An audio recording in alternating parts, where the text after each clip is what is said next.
Seconded. Moved and seconded. Okay.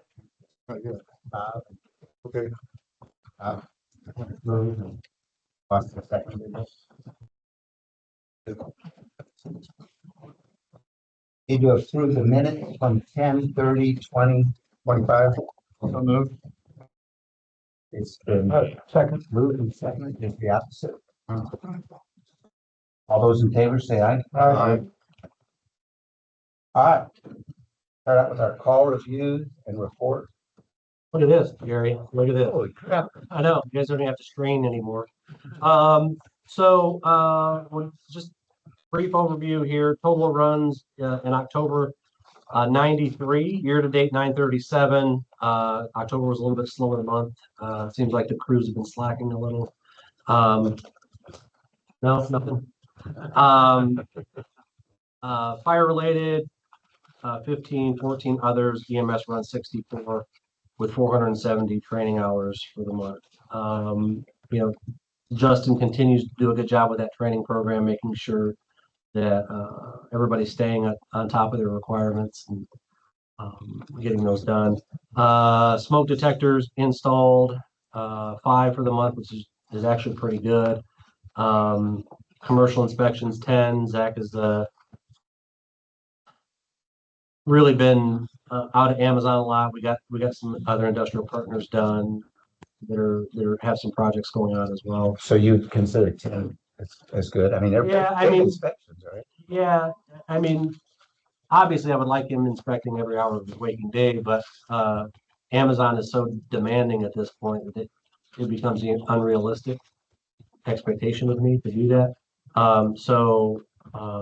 Really, I mean, like today, this whole afternoon, he was out at the south side of State Road 2 at the 200 campus, and they all failed, so we have to go out there again. Oh. Or he has to go out there again, I should say. I was just gonna ask, is he by himself doing this or does he have? Sometimes, he invites us to go all the time, but I would say, Zach, you would say a majority of the time you're by yourself. Is that correct? So,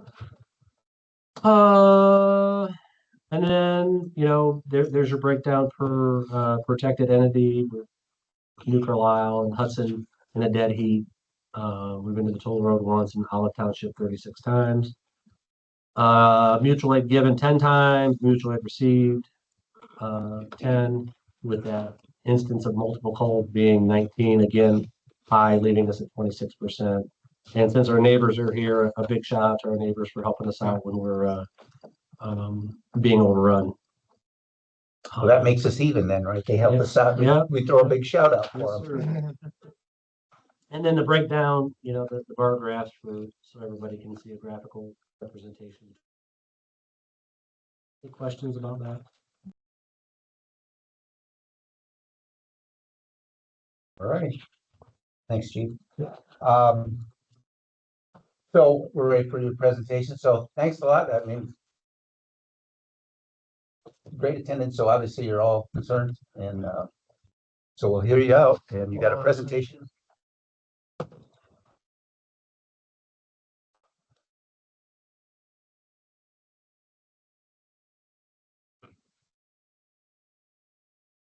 It's better for the firing squad. Everybody can make really on this. I'll stand up here. It's good to meet you guys. Thanks for the invitation to pop out today. I just do have to do a quick shout out to Sammy Stekowitz in the back for making this presentation here for us and making sure that I got here because my life is chaos. So, but thank you guys so much for the invite. So I'm happy to walk through here. I'm Jason Critchlow, Portage Township trustee. While Chad here works through the text difficulties. So just going to walk through a presentation here of what the St. Joe County Fire Territory is, kind of how it came into being, and then some potential options for the future. And then whatever questions you guys have, happy to answer whatever they are. Informal, interrupt me, raise your hand if something's not clear. Now, I'm not going to lie to you. Some of this I go through as if you know nothing about property taxes, because some people know it's complicated.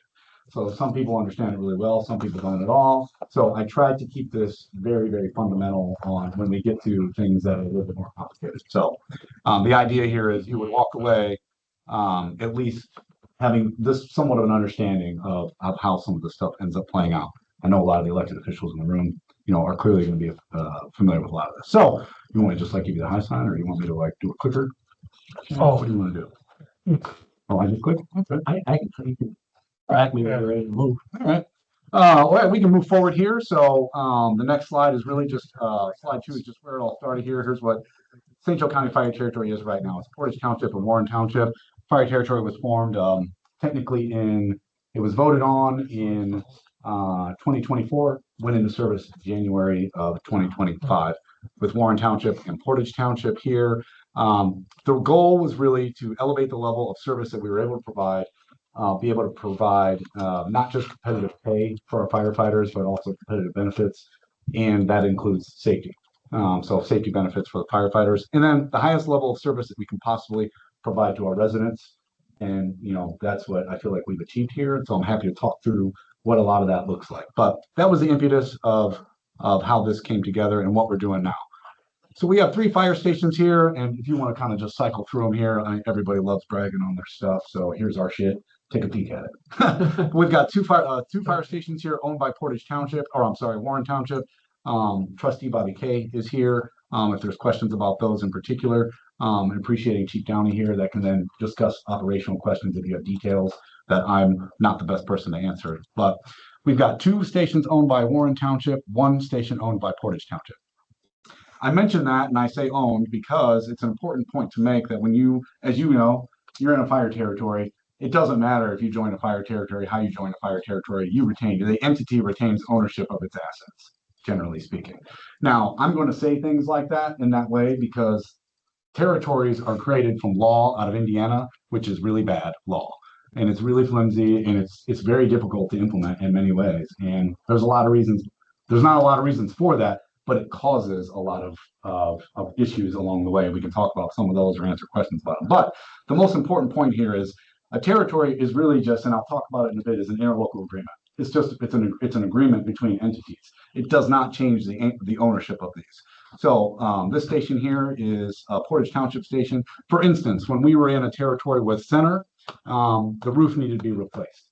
Okay, that's not a repair, that's a capital improvement. Portage Township paid to have its roof replaced because it's Portage Township's building. Now, repairs that were being done to that roof along the way, we're fixing leaks, these kind of things, that was paid for by the territory. That's maintenance. So that's a clear distinction that you want to make when you're talking about a territory. So then if we move through the apparatus, and what you're going to notice on the equipment is just like the stations, they retain, despite the fact that we created a new entity, or we created a new name, not a new entity, called the St. Joe County Fire Territory. Portage Township Station still says Portage Township. Warren still says Warren. A lot of our apparatus also contain the names of those places. And that was a conscious decision. The chief, other operational leadership, that it's important for firemen to create that sense of culture that this is their station, this is their equipment, and also for residents. Residents like to see that's the Portage Township engine that's here, and I'm in Portage Township. So wanting to retain that ownership and that cultural identity. Stations have their own nicknames. Here Portage Township's the Wild West. We've got the Cactus Ranch. Yep, it's 19. So, but if you move through just a few of these slides here, you can see our equipment. Pop through there for me. So you can see Warren's on this one. Now this one says St. Joe County Fire Territory, but it also says Warren. So we try to brand with both. We just try to do what's practical and what's reasonable with that. Now, an important point I want to make here as we're on the ambulance here. So that's branded with only St. Joe County Fire Territory on it. This was purchased by Portage Township, not the Fire Territory. So Portage Township owns this ambulance. It's used by the Fire Territory. It's branded as the Fire Territory. Now that becomes important later on, but for all intents and purposes, this is Portage Township's ambulance. If this territory were to fall apart for whatever reason, there was a dissolution, Portage Township takes that ambulance with it. It was paid for by Portage Township. Now, you can buy things with the territory, as you know. Something that's purchased with the territory funds is owned by the territory. In the event of a dissolution, in the event of a divorce, that has to be split between the entities involved, because all the entities involved purchased that equipment together. And I'll talk more about that. If you want to just slide through here, Chief, for me, thank you. So just a little bit about the administration and benefits of the St. Joe County Fire Territory. We are now paying market rate, which our pension base is $80,000 per year. We also have incentive pay for officer positions as well as dependent upon your EMS licensure and certifications. We have a self-funded healthcare model. That was really difficult to put together, but it's really, really nice because I don't know if you guys have that, or no, you don't, that's right. Right. But with the self-funded model, so we are the insurance company, essentially. We pay out the claims. If you're not familiar with that sort of model, it's a nice way to be able to really kind of control your costs and to understand, because you can make it very specific to the personnel that are in it. So this year, when we're redoing it for next year, I know that I have certain individuals with certain conditions. I want to make sure those conditions are covered and are covered appropriately. You have the ability to really tailor made it, but it's a lot of work. And there's a lot going in it because you got money coming in, you got money going out. You basically act as the insurance company. But we've been able to have a lot of success with it, which is nice. We feel like a great relationship with our union. That was formed. It was, I want to say, absorbed, right? So the old, how that works with union is the oldest union is the union that stays on. So anybody who came into the St. Joe County Fire Territory fell into the old Warren Township Union. And created a new union, but under the same name. And that's just how it works with the union rules. But we've got a great relationship with those guys. They come to all our meetings. We have, lots of discussions about them representing the firefighters. And then here we're in the 1977 retirement fund, which is a goal, I know, for a lot of fire departments and territories. And it provides a greater retirement benefit for your firefighters. It's difficult for some, but this was a big goal for us to make sure that we did. So as you can see there, the rate for 2025 is 20.3%. 14% of that is paid for by the employer. So it's paid for by the territory. So 14% of your firefighter salary, you're paying in addition to that firefighter salary. That's on top of it into that pension fund. Next year, that contribution is going up 3%. So we will be having to pay 17% of that firefighter salary into their pension fund on top of their pay. Does that make sense? All right. Through this up on here, showing our shift strength, which is 13 per shift, again, at 3 stations. So that's kind of listed here. I'm happy to send this to you guys if you're interested in taking a look at it. Any notes here you want to make, Chief, just that would be relevant to the crowd? Okay. So we can move through that one. So administrative support, this is something I'm kind of really proud about that we do, St. Joe County Fire Territory. It's very important to me that our fire professional, I'm not a fire professional, so it's important to me that our fire leadership, our fire professionals are allowed to be professionals. So whatever administrative duties and weight that I can take off of their shoulders is what we want to do. So we provide a lot of administrative support to the leadership of the fire department. So doing HR business, dealing with insurance things, dealing with paying bills, doing these things, the fire leadership doesn't handle any of that. We actually have a fire territory operations manager. That's Sammy, who's here. She handles all of those things. When these guys need uniform fitting, when they need, any little thing you can think of, she is their go-to person. We like to think that she is a resource for those. She's a resource in several ways. For those firefighters, they know they can get her on the phone, text message, whatever, right away with whatever their issue is. She's a resource to the fire leadership. And then she's a resource for Portage Township as someone who needs to know what's going on, and we're looking through the budget and all that stuff, knowing that Sammy is just kind of the person that we can filter all that through and manage those things is very useful. Portage Township has a facilities tech. We have a facilities manager that goes around fixing whatever needs fixed, light bulbs, does property inspections to us. We also send them out to those stations. We don't charge the territory for that. If there's a sink that needs fixed, now I know these guys like fixing their own stuff. And, I work through that and stuff. But things that they don't want to take care of themselves, and they don't want to unclog the toilet, we send our guy out there to handle it. So that's a nice benefit that we're able to provide out there. And then really, we have a fire chief assistant that is in the budget right now. It's been unfilled because we haven't found that we've needed it right now, but it's there if we were to need it. That would be an administrative position.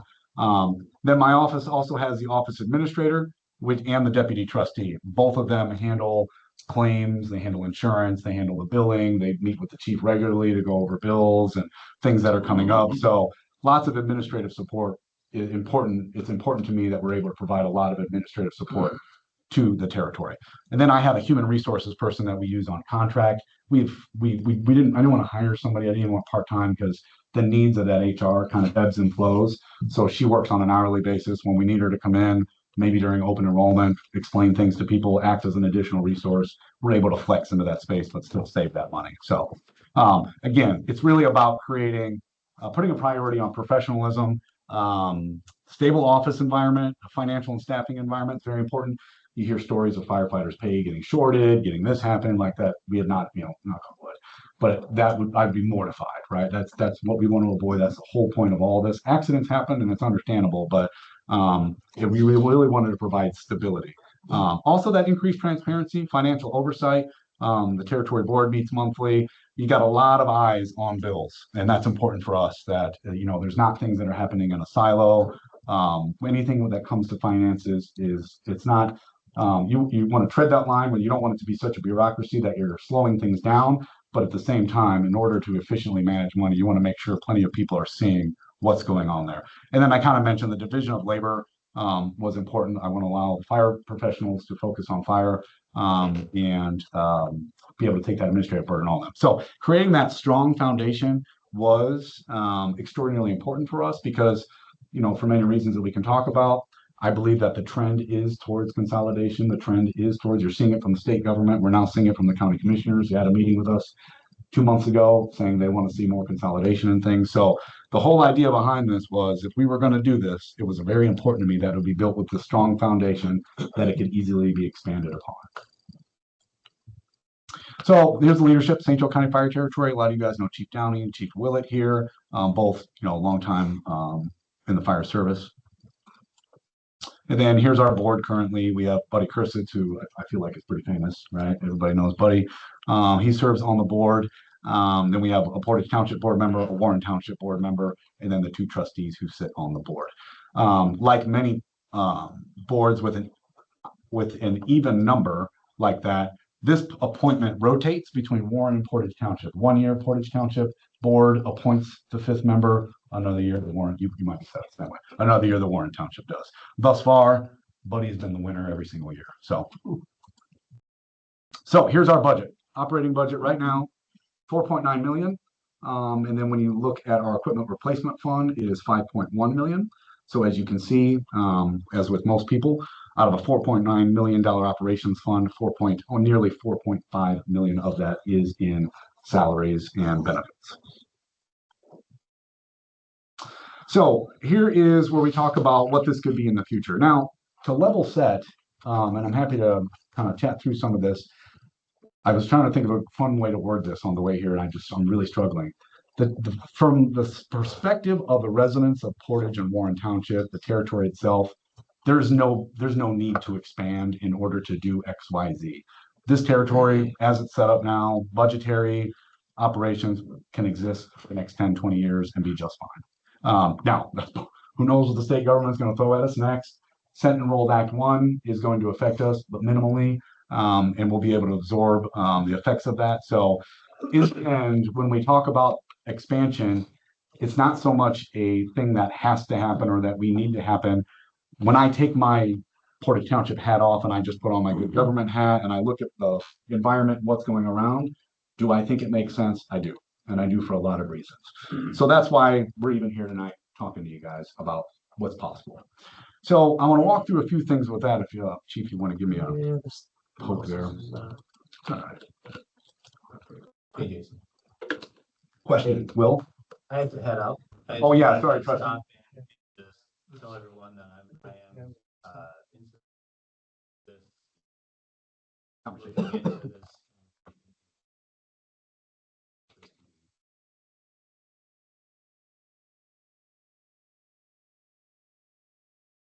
Important.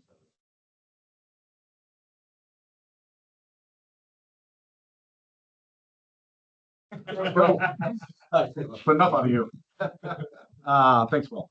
So here's some of the reasons, why expansion is beneficial, in my opinion. I'm happy to have an intellectual discussion about it. And, I'm not sure I can come into this town without going to Moser's across the hall, all across the street there. So, but we are seeing obviously increasing fire and EMS needs. We know that EMS calls are 80% of our calls. Unfortunately, residents don't realize that, so I like talking about it a lot. These are population increases. Warren Township in particular saw some of the fastest residential increases over the last 10 years, outpacing the growth of the county. And that's something we talked about when we were putting together our fire territory, but it's a no-brainer with what's going on out here. So I won't spend a ton of time on that because you guys all know what's going on here. But the need for resident services to match that IEC development growth. I like talking about changing expectations. If you guys know Tom Lindeman in Center Township, I couldn't respect somebody more than this guy, honest farmer, you know, and I remember having a conversation with him and I said, well, Tom, I just feel like, you know, when you call 911 out here, folks know, you know, help is going to be a little ways away, you know, in some of these areas of our county. And he said, well, Jason, people realize that when they move out here. And I kind of fundamentally said, well, that's where I think the culture's changed a bit. I think that the generations expect help. I expect a 2-minute response. I don't want to hear this. I'm over here that. So I think the cultural expectations have changed when it comes to the service that they're expecting. And that's difficult for a lot of us to keep up with, is those meeting those expectations. Not only are they expecting it with enhanced response times, they want the highest quality. I mean, you don't want to hear that there was you know, you could have had a higher quality, you know, firemen show up to things. We kind of joke about some stuff that needs to be worked through with South Bend, where you got South Bend engines that are passing other fire stations that are closer to some calls, you know, and there's lots of efficiencies that need to be created there. And then what I found in what you guys do is the competitive environment. It is difficult, and we all know this, when you start creating, you know, when these guys over here raise salaries, do benefits, and then there's a trickle effect of that, and I'm very well aware of that. And in a county like ours, that starts to become an interesting and tough dance, right? So you have that competitive environment. This is all creating budget pressures. So the whole idea is, how do you create efficiency? How do you share costs so that you have sustainable funding for the future? And then the last one is also, I think, obvious. Indiana legislation, it's very clear the direction they're heading in this. They're very clear with what they want to see happen. They're making bad policy down there designed to bleed some people to death. And I think that Senate Bill 1 had the 40 cents cap on a new territory, killed territories that were being formed all over the state of Indiana. It took months for the DLGF to come out and clarify that if you were expanding your territory, you didn't have to fall under that 40-cent cap. I think there was 8 entities that were joining in Madison County, and they had a really great thing going. Senate Bill 1 was passed. It killed all their efforts until they got that clarification. So it's really clear that this is the direction that Indiana is pushing all of us towards. And then we have that economic growth, ISO ratings all factor into that as well. It just seems to be trending in this direction. The last thing I'd like to mention is, speaking of Senate Bill 1, LIT funding is changing completely, right? LIT's going away as we know it. And how that's going to look in the future now, because of Senate Bill 1, is you're going to have a seat at the table to fight to get your share of LIT. The bigger you are, the larger your voice gets in that conversation. You are able to, in my opinion, you are able to increase your voice and increase your advocacy position when you're representing a larger area of residents, when you're filling a larger need, and you're speaking all in that one unified voice. And so those are conversations that are coming our way in this county over the next 2 years.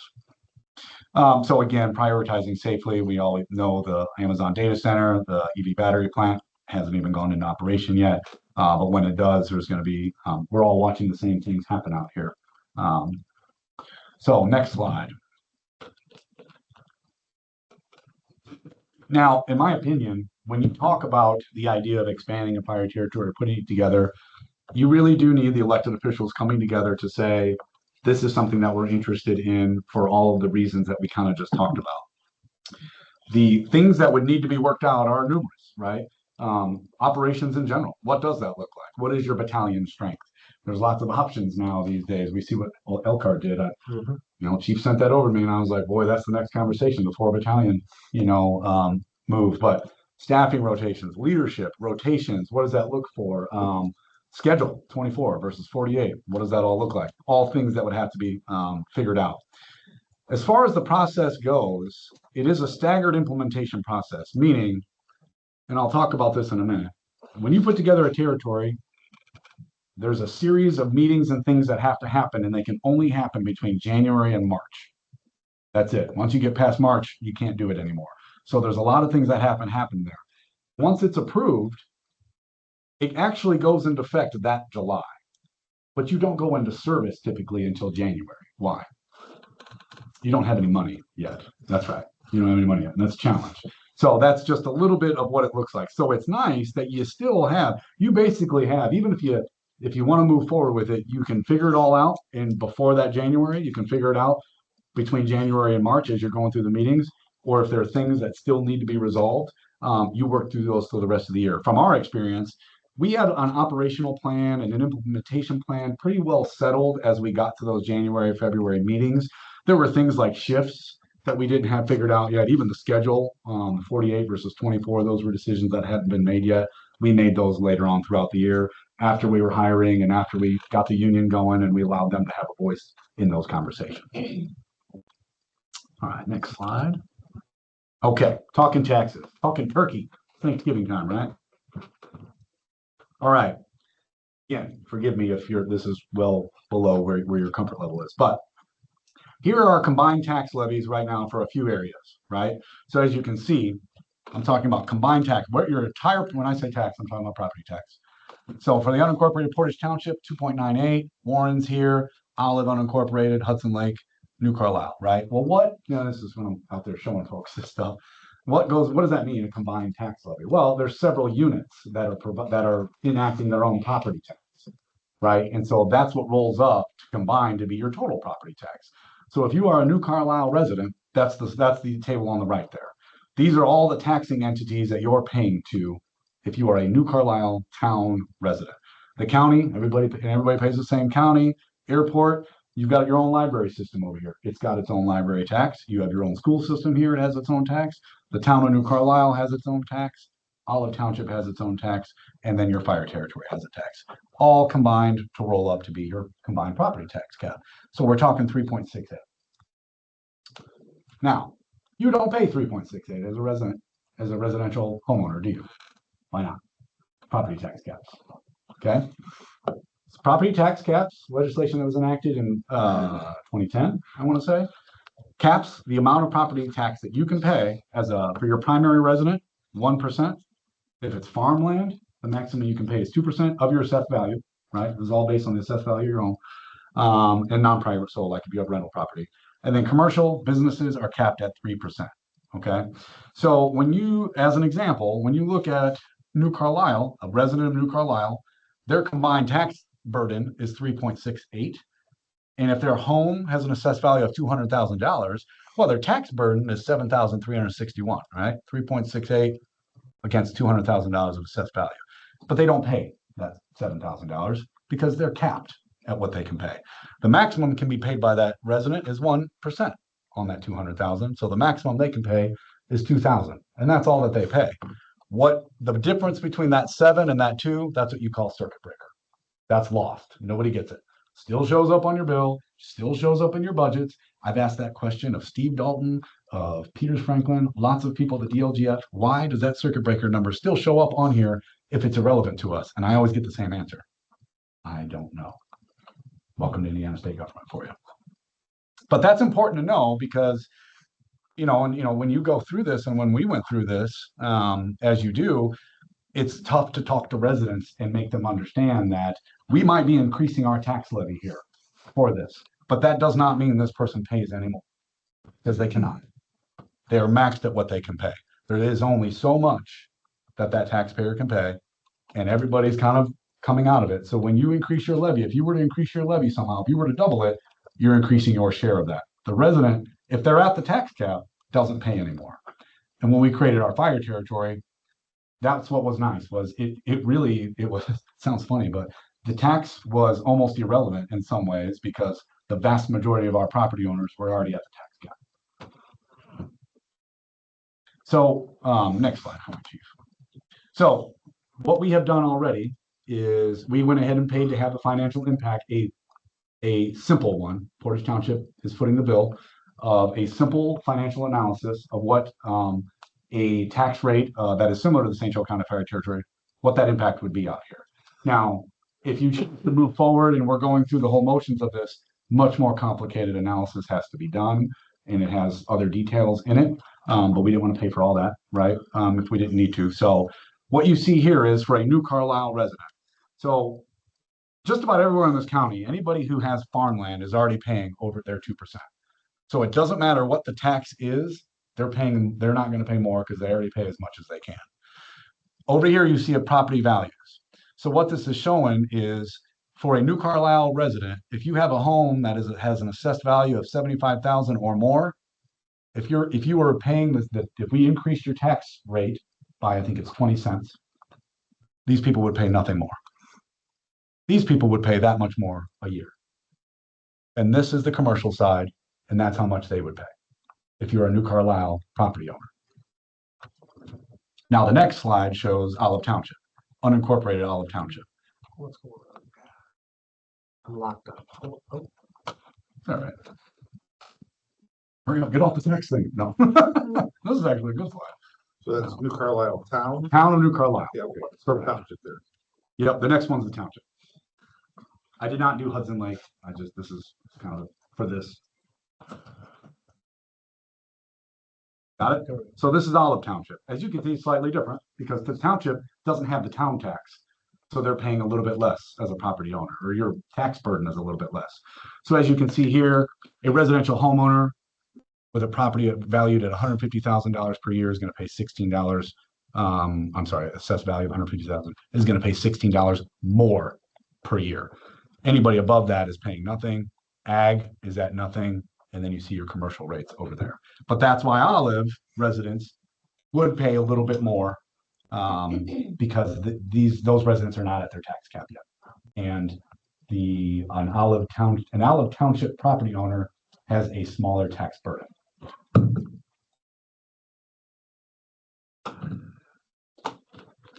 I don't remember what the next slide is. So.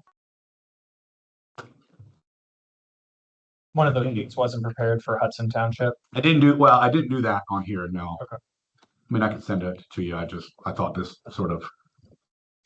We got the numbers. Yeah. There you go. So this is just talking about what the incorporation process looks like, because you went through it, but you may have forgotten. It's complicated, unfortunately. Again, it's not that they don't make it easy, they just make it complicated. Again, you have to hire a financial advisor who does a really comprehensive report that includes LIT, it includes your excise tax, it includes all that other kind of stuff, what the financial impact would be of the levy. You start with a budget. What would be, again, you need your firefighter professionals to come in and say, this is the budget that we would need to support this kind of a fire territory. And then from that, you get a property tax levy. The financial advisor calculates all the impacts to that, and they do a very, formal thing that the state requires for that. There's meetings that have to occur. Okay. There's notice that has to occur for those meetings. And I have sort of the details here, but it's in the weeds, but you have to have several meetings. The entire board of each entity has to be at all of these meetings. That's an important thing to know. So every person or every entity that is a part of it has to be at all of those meetings. It's a combined meeting. I think the trustees do not. I mean, obviously they would be there, but to be clear, it is a board decision. The board is who votes on that. The trustee does not have a say. Do you need all members of the board or just quorum for each board? Quorum, good question. Quorum, and then you need a majority of each on the vote. I mean, hopefully it would be unanimous, but you're right. So it's, a lot of things have to happen between January and March. That's kind of what's going on here on this slide. So you got a lawyer, you're gonna have a lawyer involved, they handle kind of all the notice stuff. When we did that, the lawyer handled all the notices and all that stuff. We organized the meetings, made sure residents knew about it, all that kind of stuff. We had all our meetings in one location, but you could move them around. You would just want to provide that notice. So this is again talking, you have to have at least 3 public hearings joint with all the units. There's an initial hearing, there's 2 subsequent ones. The final one has to be 10 days before you actually vote to adopt. You have to have a separate hearing for the equipment replacement fund, which is just madness. That makes no sense. And then what actually occurs is it's like you go to your corner and then each board has to vote. You could probably do it all in one meeting, but this entity votes, yes, they want to do it. And then this entity, because again, you're entering into an interlocal agreement. That's what it is. And the shit of all of it is, in order to exit the territory, it's actually easier than entering it. It's one vote of your board. One vote of the entity says, I'm out, we don't want to do this anymore, we're out. You have to notice it and all that kind of good stuff. But when we left Center did not want to come along with what we were doing. The Portage Township Board had to vote and say, we're going to leave the Southwest Central Fire Territory, and then later votes to enter into the St. Joe County Fire Territory. Throughout this, you're going to, and I'll talk about it in a second, you're going to create legal framework and governance. What does this look like? You determine what the territory board looks like and what the participation is from the units. You determine who the provider unit is. So again, this was something I didn't even know at the time. You're not creating a new entity. right? You're just all throwing in together saying we're all going to work together on this, but you have to have one entity that everything runs through. All the bills are paid for, the budget it falls under theirs, payroll. So technically all the St. Joe County Fire Territory, because Portage Township is a provider unit, technically all our firefighters are Portage Township employees. They don't wear Portage Township stuff, but like the check is written from Portage Township. So you want to just I've got a decide, question. sure, So if you go through the trouble of being incorporated into a fire territory, then why would anybody leave? well, for new elections, new vision, new leadership, Center's reasoning was they just didn't feel it was necessary. The firefighter pay was a thing for me. We were paying our firefighters $53,000 a year. I knew what the market rate was, certifications. I wanted to see a higher quality service. And I was just telling my wife, it was the first professional disappointment that I've had in this world that they didn't want to come along with us. And I was just like shocked because it just seemed like a thing. But you'd have to ask them. They just had their reasons. They didn't want to do it. And in that case, so they pulled out, then they're just out there by themselves, or how's that? They are, and I actually have a little bit of how it works if you want to wait for it. But to answer your question, yes, they went back. They're one station. They're, as you guys know, it's hard. I mean, it's hard to staff, when you don't have options of other stations and more staff. But yes, they went back to, I don't know what they did with their pay and all that. I haven't really followed up. They have the same chief Eiler, I think, still over there. So, but I will talk about the divorce a little bit here. We had a very amicable divorce. Again, if I leave you with anything when it comes to Center Township, Tom Lindemann, he's good people. But you're going to draft that agreement. What does that agreement look like? Because that's the fire territory agreement. That's your governance structure. Who is that provider unit? Who's going to be that person that handles the payroll, handles the staffing, handles the insurance, all that kind of stuff. That would all be part of the public hearings and all part of the public votes that you would take. Question in the back. Sure. Are y'all still mutual aid for center? I'd say again? Are you Yes. still mutual aid for center? Of course. Yes. Yeah, we didn't take our ball and go home. You couldn't stop these firefighters. So again, I kind of chatted on this a little bit. Territory board at all times has the full authority and oversight responsibility over the territory. Bobby will laugh, like when we were putting this together, I was not prepared for Warren Township residents coming out saying, why does South Bend have my money?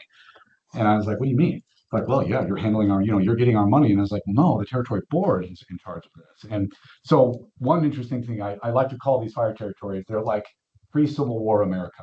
It only works if we all agree to it. At any time, you can pull out of this.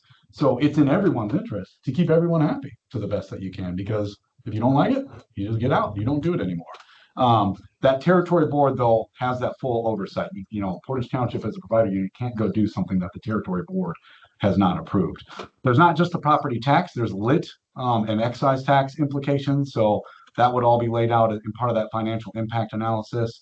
You want to talk about asset acquisition. How do we buy assets if we want to? Can Portage Township buy an ambulance, or does it all have to be all together? And then what does it look like in disposition? We just got rid of a 1995 Chevy plow we don't need anymore, and we kind of had to figure out, okay, it's owned by Portage Township, but the territory is using it, so we just had both boards vote on it. You want to figure that kind of stuff out. Hiring and discipline, what does that look like? And then again, the provider unit, you want to outline in that interlocal agreement what all of those responsibilities are and expectations. So kind of getting here, I wanted to talk about this because this is another common misconception. So when it comes to the financials, it's really just a matter of like, what is the territory? What can it do? What can it do? So first of all, you can look at it as a joint fund. The auditor sends that tax collection to the provider unit to administer. That's we have a signed interlocal agreement. We all agree. Territory board says we're going to work this way. County auditor, state gets this information. Those funds are collected. They go to the provider unit to be used for the fire territory. So it's basically just everybody's kicking in to this one pot that we all use. Importantly, it's proportionate to the assessed value of each entity. And that matters. So I've got some examples up here.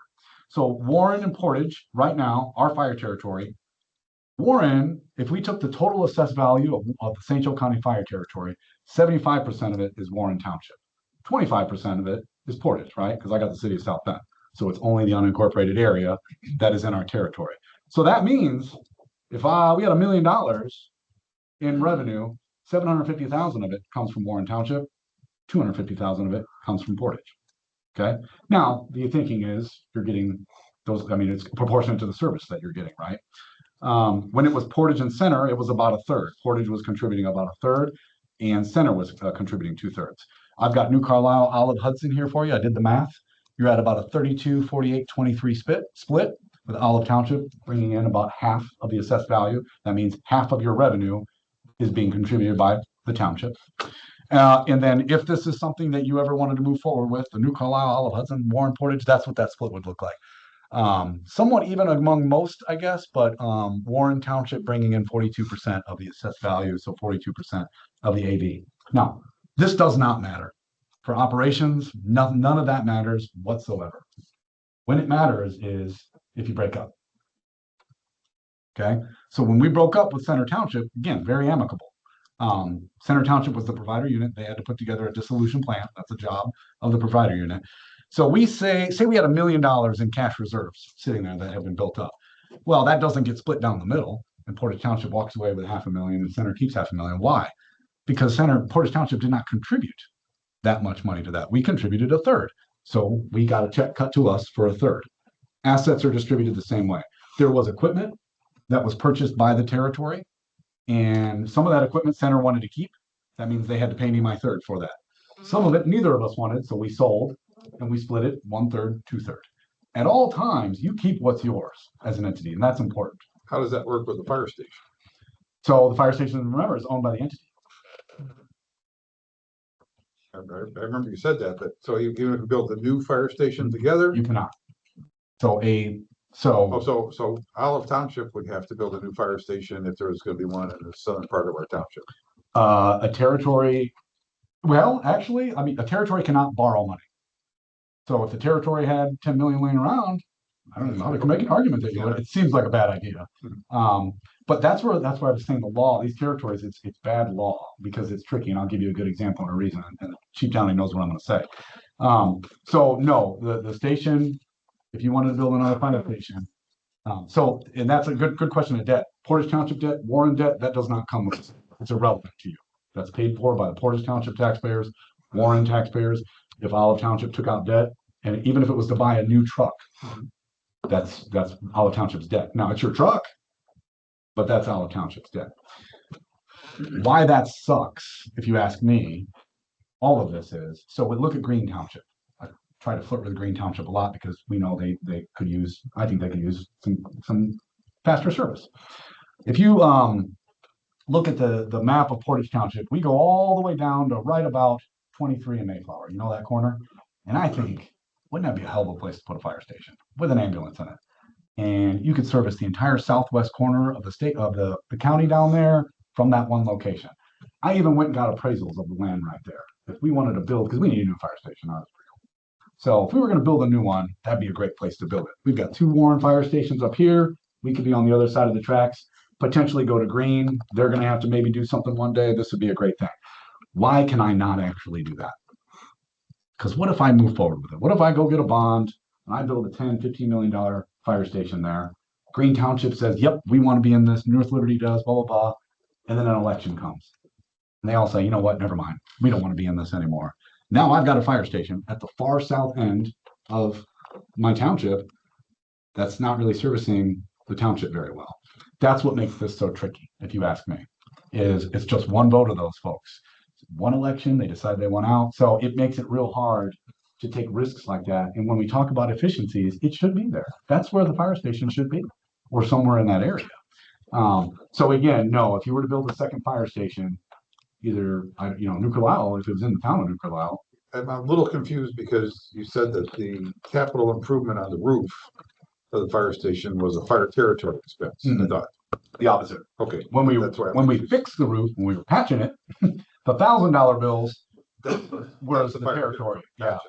When we replaced it, the $150,000 bill was Portage Township because it's our building. We built a new built a new bathroom, renovated the kitchen, remodeled the kitchen. That's all Portage Township stuff. Air conditioner breaks, that's the territory. Now, I mean, anything can be laid out in the interlocal. That's just the interlocal that we have, is that maintenance is covered by the territory. Yeah. So then there's things to think about. And again, I say here, territories cannot incur or transfer debt. And again, the asset is owned by each entity unless they purchase it jointly. So I know that's a lot, but I wanted to just sort of level set on what it is that we do. And if this was a process that you ever wanted to move forward with, that's what it looks like. An important thing of this, and it's up for your guys' discussion. The thing I would leave you with, and I'm happy to answer calls and chat or answer phone calls or chat here, answer questions, is if this is something you wanted to start doing for next year,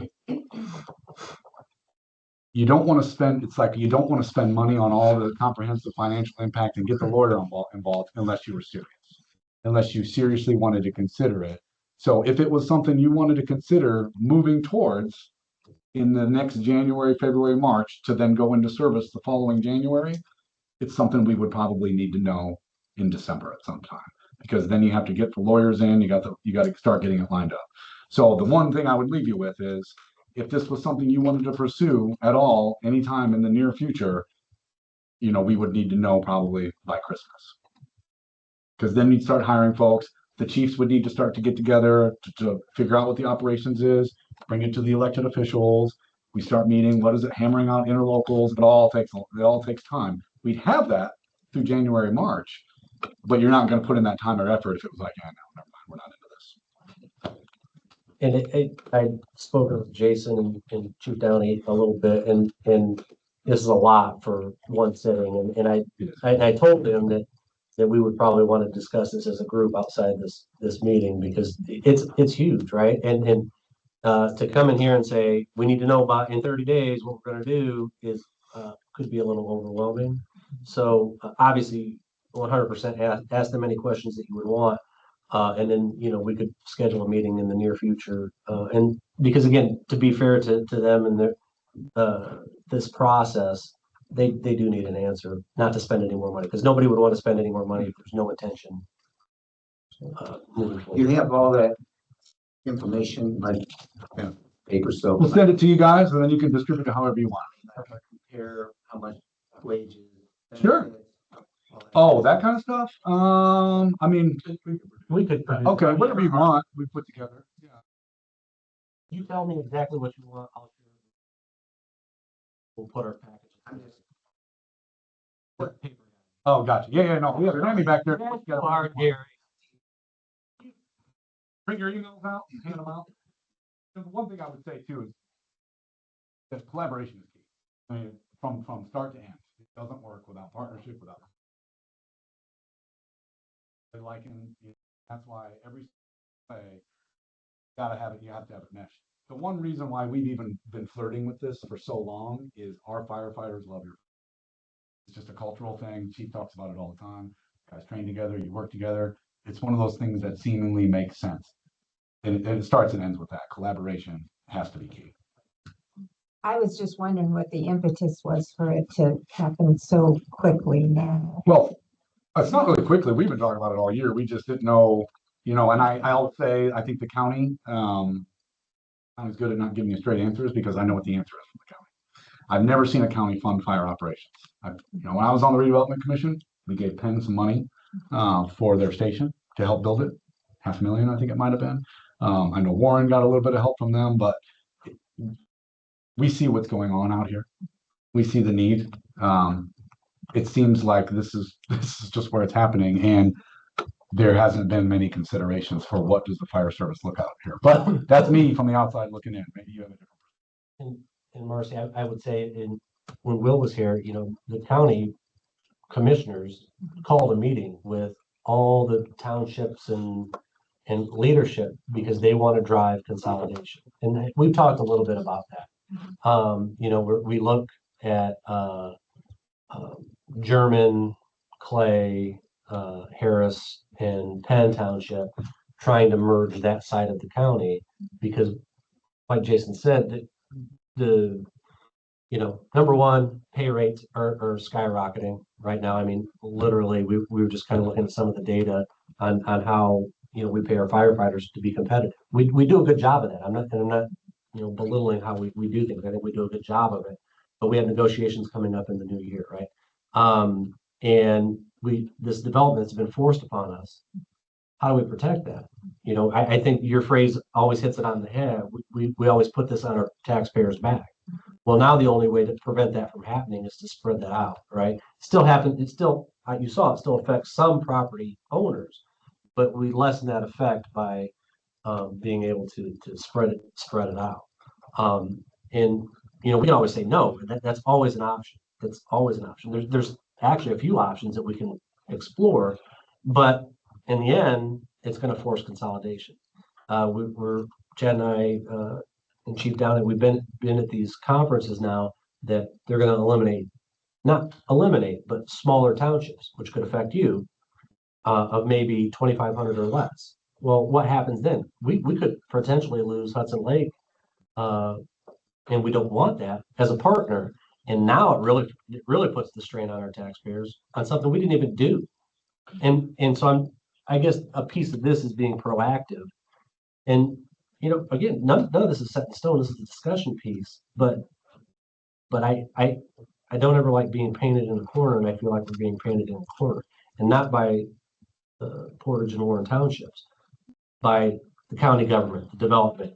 All that stuff is tearing our way of life apart, and this is just another example of that. I kind of Add landed to the same. that, too, Oh, go ahead. is, and being a former township trustee, this keeps the control local in the township. If you wait and the county ends up doing a district or something else, you lose that set of table. It's now controlled by somebody different. So as a local resident, as a township government, and you want to control your dollars, having a fire territory, you have more control over that and a bigger say of how that happens versus an outside entity that, well, we won't go there. Yeah, as I was going to say, is I completely agree. When we're down at ITA, and that's what forced consolidation.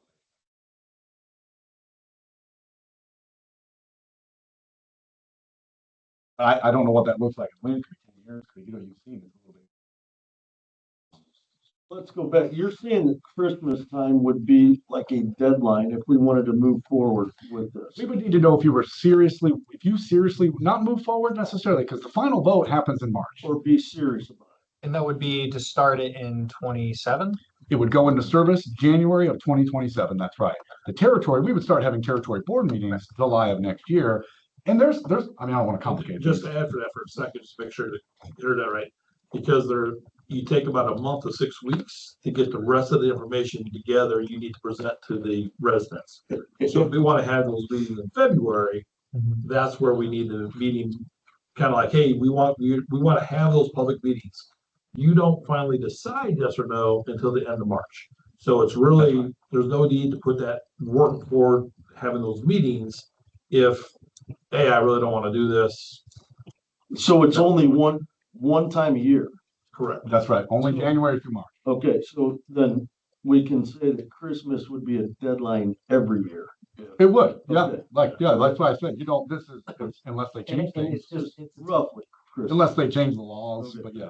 and it's, We went from all volunteer COVID to now, we've got, wonderful. I mean, and it Absolutely. hasn't really cost our taxpayers, I don't think that much. I like much. I mean, it's like night and day from volunteer. You guys have a great reputation. Thank you. So, but to make it bigger, double it up or whatever this would be, what's gonna be like just a financial, in your opinion, benefit for us? I mean, you could pay your fire. I think that your budget would increase because of the numbers I showed you. Mhm. Those levies don't affect your taxpayers. So if you are needing to meet the rising demands I think you're going to see rising demand out here, service demands, number one. And then over time, are you going to be able to meet the expectations of competitive pay, all that? Might not, as Marcy said, is it a problem today or tomorrow? Probably not. Will it be in 2, 3 years, 4 years, 5 years? Maybe. You could wait till then. Yeah, You know, increase the. But it's funny, I mean, I'm reminded at that meeting with Carl Baxmeyer, Trustee Scott from Madison was there, and he's a great guy. He's just like, hey, we're great. We got 50 volunteers. We've got everything. And that Doris Hartley from Penn Township leaned over and she goes, Scott, the county's not going to pay for your EMS anymore. And that's what was like, so the county's been paying the EMS to respond out there.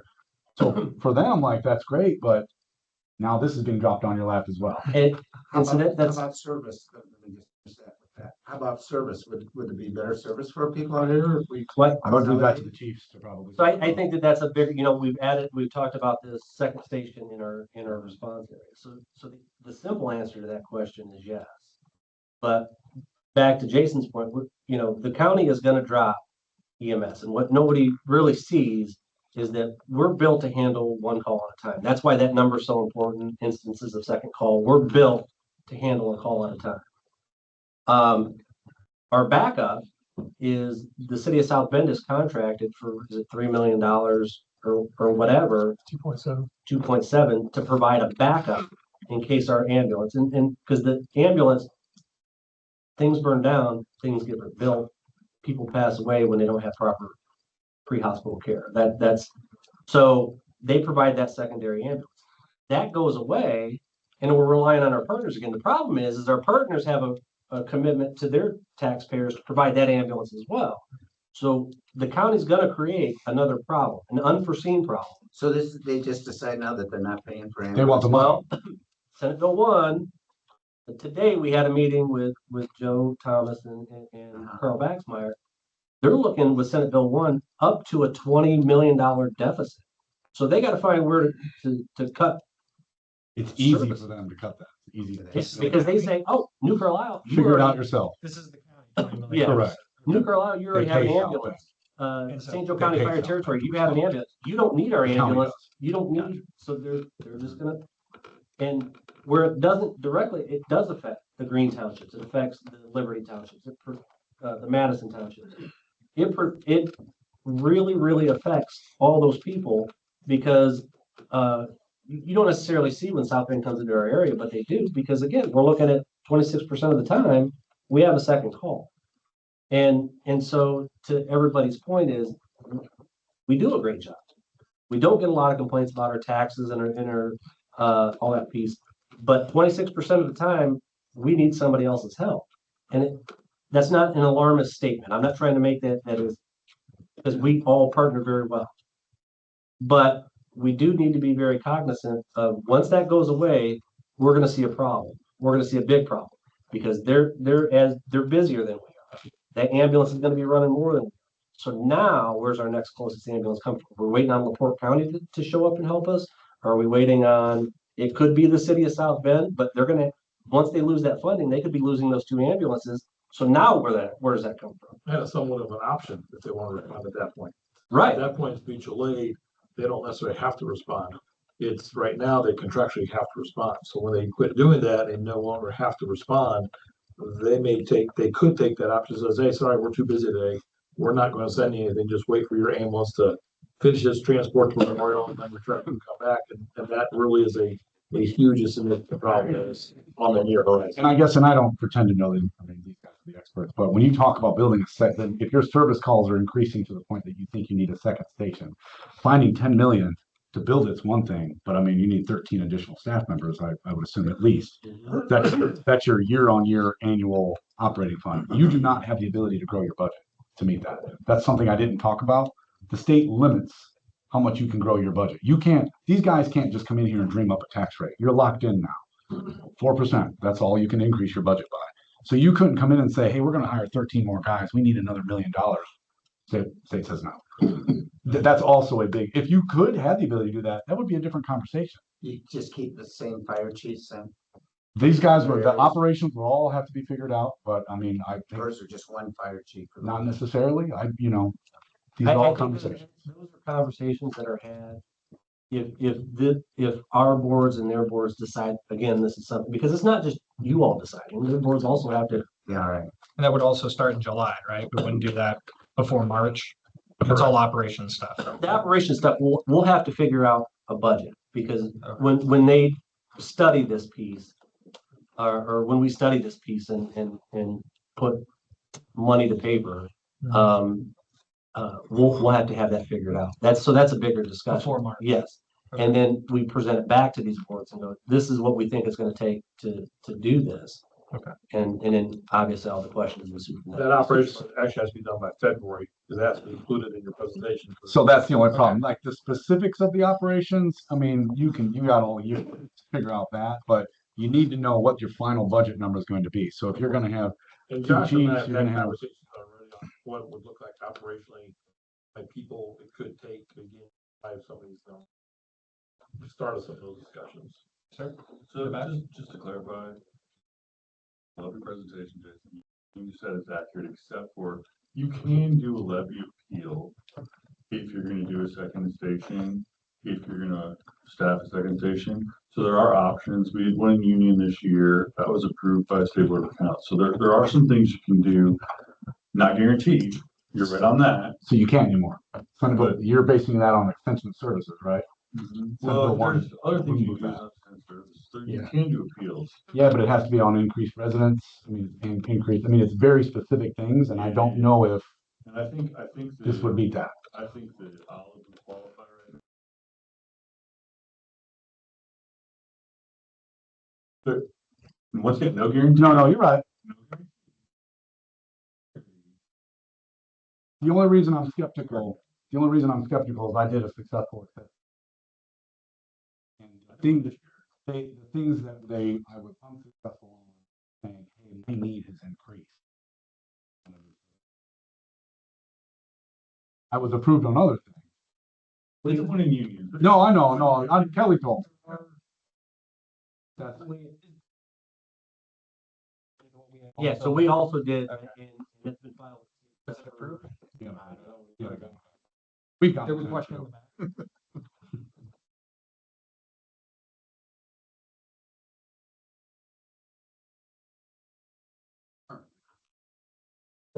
Basing it on 26%, that's not necessarily.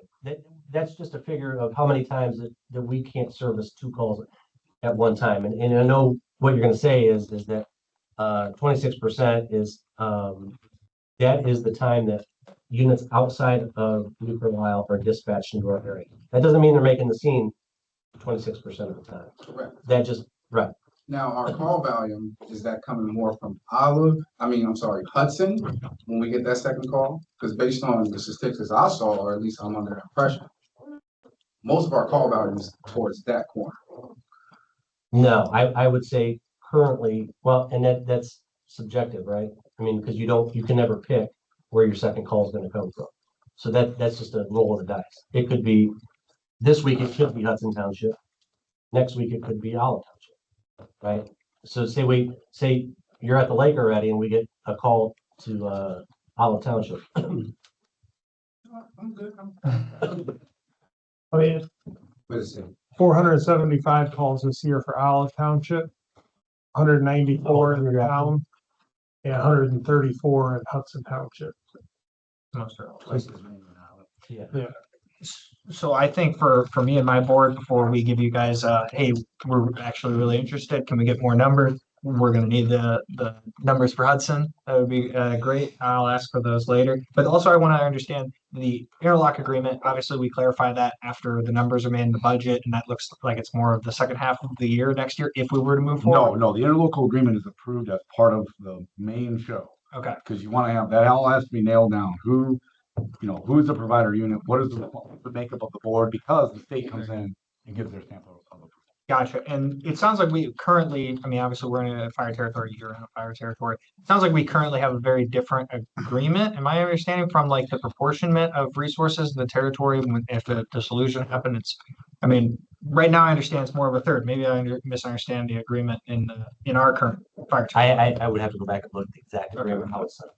Okay. Are you all paying a uniform tax rate? Yes. Then it's going to be proportioned. Okay. Very The good. state wouldn't allow something else. And Is everybody else in the fire territory, both medical and fire trained? yeah, they're very similar to how we operate. I'm just trying, if Yeah, this is gonna mesh together, Yeah, we good gotta question. kind of be the same. I mean, it was easy to mesh first because we only had one fire station, one fire company. Yes, no, The I've three of learned, us got I've learned very much how expensive paramedic school is. I have another question also. The puzzle is kind of looking like, how would this affect St. Joe County telling us we need to build a new fire station? Is that still the case out in the Yeah, IEC? so that Or, we meet about that all the time. We met about it again today. And the current answer is, future TIF revenue would be allocated to do that. Nothing Right? contractually yet, though. What's that? Nothing contractually yet. Nope. And I mean, to Jason's point is that they really don't want to be in the business of doing this, but we're trying to put their feet to the fire to make them do this. Because again, this isn't something that we've asked for. This is, you plop the largest development in the state history in our area, Mhm. and then decide you have to figure out how to protect it. And again, I go back to Marcy's point.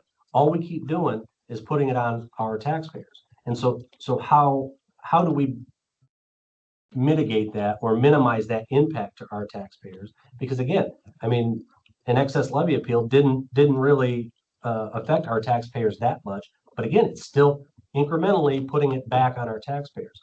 And the state, in my opinion, doesn't really see it. They don't really care. We want to save, we had this discussion before the meeting. You want to save the taxpayers money on property tax because it doesn't affect how the state runs, because the state doesn't run on property tax. They run on income tax for the most part. So it's frustrating, and we get frustrated. And to Chief Downey's point, is everybody, we can survive.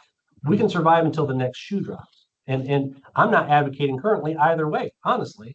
I love the presentation. I love the possibilities, but we also as taxpayers in an organization need to make sure it's right for us. And I think that's we need to have that internal discussion and give them an honest answer. They've already put a little bit of money into this. And so So would a merger like this, does it negate the need for a new fire station, or we still need the fire? yeah, because again, we're still in the same boat, right? We're still in the same boat, is minimally at best case scenario, they're 12 to 15 minutes away. That doesn't, if it's in the middle of the night, it could be 20 minutes away. And there's a lot of factors there. Station 18 could be on another call. That's our closest station. Now we're waiting on station 19. Well, now they got a multi-hazard incident, so now we're waiting on station 41. So that's an integral piece to this puzzle, because the eventuality is say this doesn't happen, say no merger happens with anybody, and we have to have another station. How do we raise that income to support those firefighters that are going to need to be in that area? And that's the bigger conversation we don't know the answer to. The other piece, and I'm completely honest with you, is the dissolution of small townships, right? I mean, does that give us a leg up in the small township battle because we're already protecting you? So does that mean Galena and Wills could possibly merge into Hudson Township and we could protect them? That's going to be a whole nother issue, because how's that going to get funded? But these are things that the state doesn't think about. They just kind of throw the sticks. Given his answer, if you wanted to move, I'll get you, Bobby. If you wanted to move forward with this, I would suggest we budget as if that second station is happening, because again, it'll be hard to get another slice at that. And then, I mean, there's ways you could go about putting more pressure on the county. When it came to that, hey, we just created this new territory. There's a need out here, and our taxpayers shouldn't have to pay for it. I mean, I think you would get that, but that's up to you. I know Bobby's been going back to the chief's statement, but somebody brought up about an additional fire station at the IEC, and I know there's been plenty of conversations amongst Josh, you and Chad, and people downtown, being Shelley O, Baxmeyer, Thomas, but I don't know if any of these elected officials have been involved in those conversations with Thomas and Baxmeyer. What are they really saying about the fire station? And sure, you can build it, but how are you going to sustain it? With Jason mentioned about 13 firemen. Correct me if I'm wrong. I don't think TIF can pay for operational. They can. Yeah. So how are you doing that? I mean, you need to right. explain So the law changed in 2023 that allows you to pay operational expenses out of TIF. The issue we're currently running into is our TIF really wasn't designed to support that, right? And we had a meeting with Carl and Joe. To answer your question, Will Miller, the trustee, the provider unit trustee, sits in on all those meetings. We don't meet with them outside of that piece. And the number one question to your point is how are you going to staff that?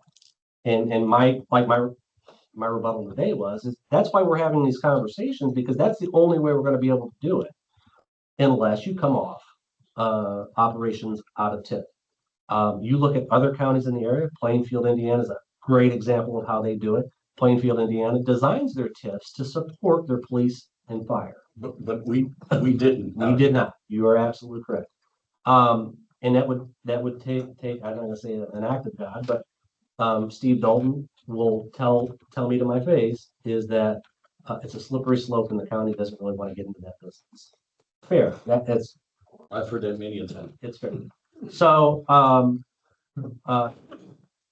to your point, Who changes that then, Josh? What are they telling you changes that TIF district? Is that the redevelopment commission? Is that the county council or who? so in order to change that, and when I said earlier, they would be projecting a new fire station on future TIF. So not any of the current TIF, it would be future TIF. So Marcy, do not shoot me. But data center 3 that we all get into this big tizzy about. They would design that in such a way that they would include possibly, and I say possibly because nobody's guaranteed me anything, a fire station and a community center, right? They would get that payment in lieu of tax, is that what it's called? I'm getting way over my head in these fire chief, so that's what I do. Pretty good. But I guess to that point is they're projecting, more data centers. They're projecting small modular reactors. Amazon isn't done growing. We've been in meetings that their plans are way bigger in our area than just the how many 17, 18 shells? 18 vertical right now. So Yeah, remember I was on the forefront of all yes, sir. those. And so I think that to everyone's credit, nobody knew what they were getting into when they got into it. And I think that everybody's learned from that piece. So I think all these negotiations, that's why we spend a lot of time, not that we want to, but we want to make sure that we're not being forgotten. And we spend a lot of time downtown now. I'm not that politically connected piece, but I am a pain in your butt because they want to exclude me from meetings because I'm always asking for something. And it is, because again, I think it directly affects how we respond. And I want to be thought about in that conversation. And you've done a good job. You've got some things. Yeah, I have. But with the support of these folks, I digress. I'm sorry. I derailed that a little bit. So I guess what we would need then is just financial stuff so we can compare what you got. We know what we. Get everything, you get your list to the chief here, he'll get it over to the chief county, we'll put it together for you. Sammy will work on it for you. Working well together. Oh, that's great. They do. Everybody, boots on the ground, like one place. But as we work on moving forward with this, and don't take this in any negative context, because I've lived through 2 mergers and fantastic opportunities that they brought for the fire department itself and the community and the level of service that the residents got. It was hands down needed. But as we move forward with this, and we're having these meetings with our county officials, and we're trying to hold their feet to the fire of using TIF money to fund capital expenditures like station apparatus and stuff. We hear from multiple county officials that, well, you guys want money, but I've got Jason Critchlow in my other ear telling me don't give them anything. That's true. They said it And it's not just one, it's multiple I of them. talked to Carl Baxmeyer and Joe Thomas. It's multiple of them, but that's my. No, I'm glad you said it. This is, We have to have open no, we do. And if I learned anything when I got into this fire game, is I had to make routine of all the rumors, things that were going around. That started on day 1. So no, absolutely not. I will be perfectly honest with you. It's the only thing I know. You're not going to get a dime. I don't think you're going to get a dime for operations. They have the money now. They could absolutely allocate TIF money right now. Well, today. And I don't think we will for. But hey, look, I'm not. But I was actually I was not going to say that because I was in my head. fly little birdies. I mean, it's just figure it out. Maybe Yeah, you will, maybe operations you is not will, gonna but the idea that I'm telling them that is because would that preclude, so A, what I lead off with. When I became the value into this, the only thing that I got was a hassle. I don't mind it. I think it's important and I love the work. I love the firemen. I love the fire service. I love everything about it, but I don't get anything out of this in the end. So no, I mean, absolutely not. And Doris like I and said, Portalees and I and chat that very is- often.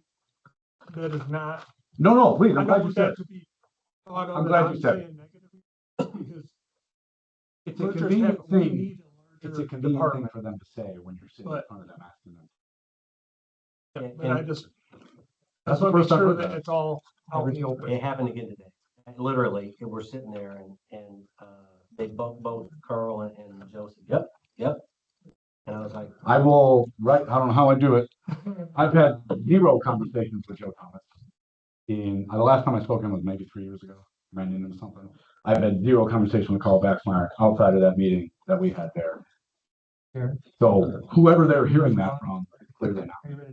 I've not had a single conversation with those guys. I'm glad you said it, because absolutely not. Haven't even had the conversation. Okay, does anybody else have anything? One What we other, got going here? one other thought. I know this is, the horse has been beaten for many years, but, this morning, the Indianapolis Star ran a banner column calling for the end of all townships, not just little townships, all townships, primarily because Marion County is a mess. And because since we can't do anything, if Marion County can't do it, why should anybody else? And so it's really unfortunate that the local media around here does such a piss poor job of covering what's going on statewide down with the legislature. Because most people don't realize what's going on statewide with the legislature and the state senator. So for that reason, I listen to WIBC every morning, grit my teeth and listen to WIBC. And the state senators that they brought on to be interviewed about this very subject said you will very likely see a bill, even though it's short session, you will very likely see a bill completely restructuring everything township wise by February. So as we're discussing these things, bear in mind, you talk about monkey wrenches, bear in mind, you might see this totally upheaved. Yeah, well, and that's what I mean. They tried last year. It was such a bad bill that it would have eliminated all townships and put the fire service under the direction of Buddy Christmas, emergency EMA, something he does not want. The county has no interest in what you said earlier. The county has no interest in being that. And then, how much property does Olive Township own? What does Olive Township own? You got parks, cemeteries, any of that kind of stuff? There's dozens of township property, also community center. German Township's got a community center. They got a fire station. The county would then suddenly own all that, and what? So there is changes coming. I hope that they aren't stupid enough to do it just like that. And I actually don't think it's Marion County that townships that are giving us the bad name. I think it's the ones that are falling asleep. I mean, there's the scandals, but I think it's the ones that just sleep on the couch all day and don't do nothing and sit on their money. That's what the state wants. They want their money. But yeah, you're right. 100%. We just need to be aware this is something we really need to 100%. keep an eye on what's going on downstate. I agree completely. Okay, well, that. Always open for more questions. Send them my way. Okay. Get questions or data that you need to the chief here.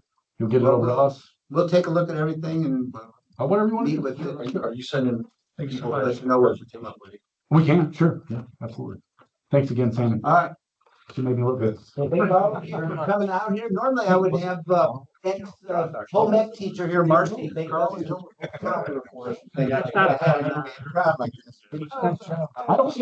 don't mind.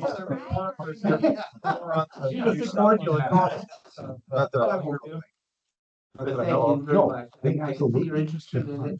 He's got this. Something here about. The operations thing is something I'm not super familiar with. But they should build. The station's a no-brainer. They've got the money now. They've got the money. So that's why I laugh. I don't mean to be so cold, but I'm like.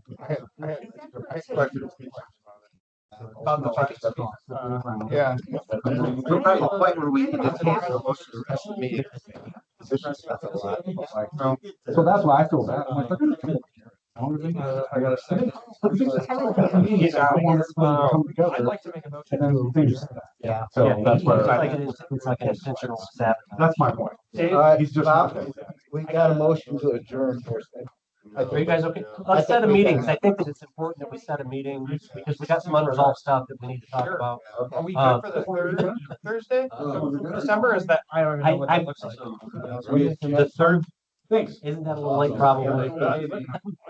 I know, I don't want to throw a monkey wrench, but I do think that I don't have my calendar. if we can get another meeting, First and second is not great for me, and we can do another day. I love What do Thursday. you wanna know, December? What's the What about a Wednesday?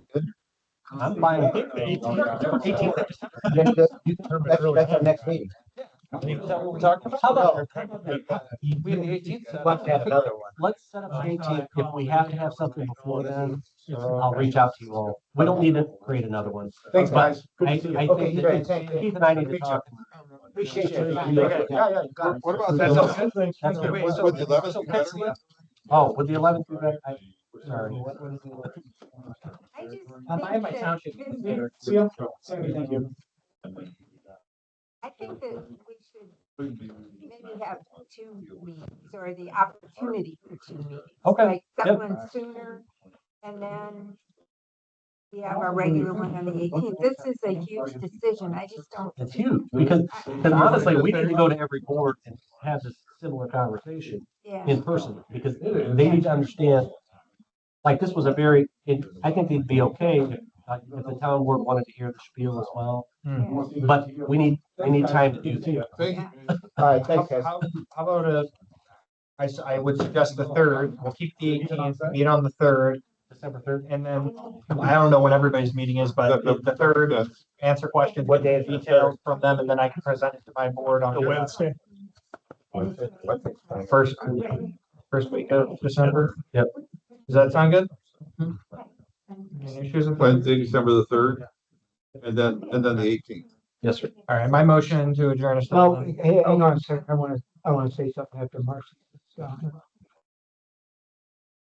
In the meantime, this is our new drone that OmniSource donated. Very So $1,000 for that. 15,000. But if one of your kids gets lost in a cornfield, it'll find it. I'm actually surprised, I would have thought. It was Other suppliers, it was, at prices all the way up to. Is that a 18,000. DJI? Is Justin Packingham one of our guys, or is he Yep. somebody from the He's community? one of our guys. You wanna He's a know training something? chief. I had to use that. I had mine up about a month and a half ago in a hot grab. A hot grab, and took off and it flew into the woods and then dropped. And I asked my buddy Colin, I said, bird grabbed a hawk grabbed my drone. And I said, he took it through the woods and dropped it. And I said, I can see the picture, see treetops. He goes, there's a find your drone. And sure enough, it walked me right to it. Wow. And I only had a little bit of battery left to do it. Took me right to it. Hey, I'd like to say, for Marcy and Jerry, I don't think the board members are getting enough information from us, from our territory. They act like they're all dumb on all this stuff when you talk to any of them, And I don't know if there's a way to get them more involved.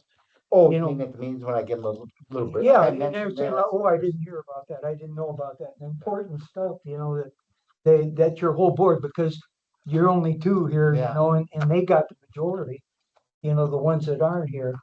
So, I'm just asking you Yeah. guys to convey your messages, what we do here to them, so that they're aware.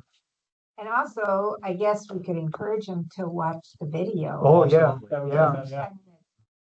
yeah, So all they have to do is watch it. yeah. Yeah, I think that hopefully at this point, we've taken away their ability to say, well, we didn't know. Well, Right. we've done everything that we can do. Right, And, right. yeah. Right. Marcy said it best. This is a huge decision and this is something everybody needs to take time with and think about. And I do want to reiterate that we are neither decided. Actually, I think we err on the side as if we would like a little bit longer to look at this. Then part of me goes, well, shoot, if they change the short session and they screw townships up, I mean, we could lose all Could be the semblance. last time. This could be the last opportunity. And I don't want to be that doom guy because I don't, but I also, we have built something so good. We talk about, I feel the absolute responsibility for these folks. And I don't want to put these folks in an untenable position because if we start talking about, going to a countywide because they say they give the power to the EMA. Number one, we lose you, right? And what does that look like? The city of LaPorte's going to protect you? And I'm not missing far the LaPorte, but you think about that. Think about that for a second. We're responsible not for only our residents, we're responsible for our employees, we're responsible for the well-being of everybody. And so we don't take this lightly. We talk about, is this too fast? Is it not too fast? We talk about trust because God loved these, they did a great job. But we really don't, the crews interact all the time. We don't interact with them. They're at a Chiefs meeting. Hey, how you doing? Get a cup of coffee. But that level has not been built. Sure, just the boots on the ground. Yes. At a fire. Yes. I've never heard people talk good about Downey. Let's say that, is that the truth or not? I don't know. Here's what I will say about Steve Downey. Steve Downey he's a well-intentioned fire chief. What I've noticed That was the man sitting here. Okay. is that he's very new to his position. Uh, And all these things that we've stumbled over the years, that is happening to him now. So I am not belittling any decision he makes because, to this day, I learn something new almost every day. I really do apologize, but I'd like to make a motion to adjourn. You're just saying he's a greenhorn. May I- I'll say. There's been a motion made to adjourn. Do you have a second? Second. Moved in second. All those in favor say aye. All right. Aye. All right. All right. Meeting adjourned.